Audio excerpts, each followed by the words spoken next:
On the severe thunderstorm warnings that we have across our backyard as of this evening, an encouraging update is that tornado warning for northern Rock County has now been trimmed out. As you can see, that has moved beyond Rock County, but we still have one severe thunderstorm warning out until 6:45. So we got roughly another half hour of this particular warning. This impacts Beloit and Janesville, and you're looking at a large hail threat. This particular area of thunderstorm activity managed to produce ping pong ball-sized hails. It left the Freeport area and heading towards the northeast. So that is the main threat that we see, mainly near Janesville as of this point. Beloit, as you can see, it might be on the outside looking in, so that storm is skirting just north of you, but this is traveling right along Highway 11, Highway 51, heading towards I-39. And again, a large hail threat here, potentially up to ping pong ball-sized hail coming down, which is enough to break windows and things. So this will be into Janesville within the next about 5 minutes, and then heading towards Harmony, Milton, Johnstown, and Lima Center from there.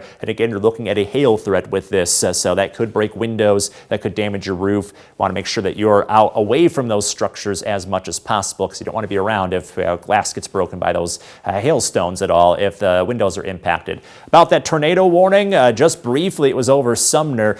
The tornado may be weakening some, could be approaching Fort Atkinson.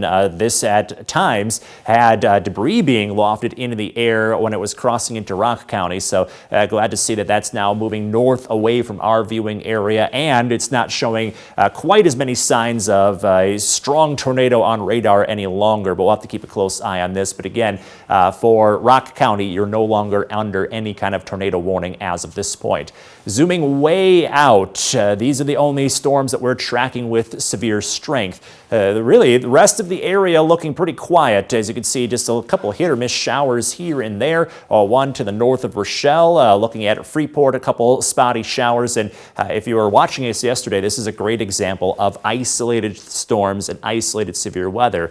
Vast majority of us really didn't see much for showers and thunderstorms today, but the ones that did end up getting some severe weather. So when we talk about isolated activity, this is a great example where certain little spots are getting all sorts of severe weather, but other areas are looking dry. That's why we want to make sure that you're staying up to speed on the forecast as much as possible. Have our app open and handy, because then you can kind of see, all right, is my area under the gun for all of this, or am I avoiding it? So if you're in Rock County, again, especially around Janesville, got large hail coming at you, so make sure that you're away from the windows, lowest floor, preferable, because the hail can damage the roof. It can damage those tiles as a result of that large hail coming down.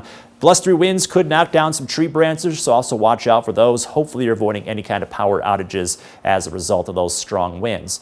And it was all set up by temperatures nearly 30 degrees warmer than average in early February. So it felt great to be out and about, feeling that April air. But when we have to cool down, inevitably, we start to run into issues like this. There's usually a side effect with these warm conditions. We stay warm tonight around 40 as the sky clears out. Tomorrow, we'll see temperatures back down into the low 50s, still 20 degrees above average, but not looking at any thunderstorm activity moving through. Extended forecast looks a little different. By the weekend, still sunshine, but we're down into the upper 30s. We'll stay mild early next week with quiet conditions. In your most accurate 10-day forecast, it may finally feel like February for the first time this month as we go into next weekend.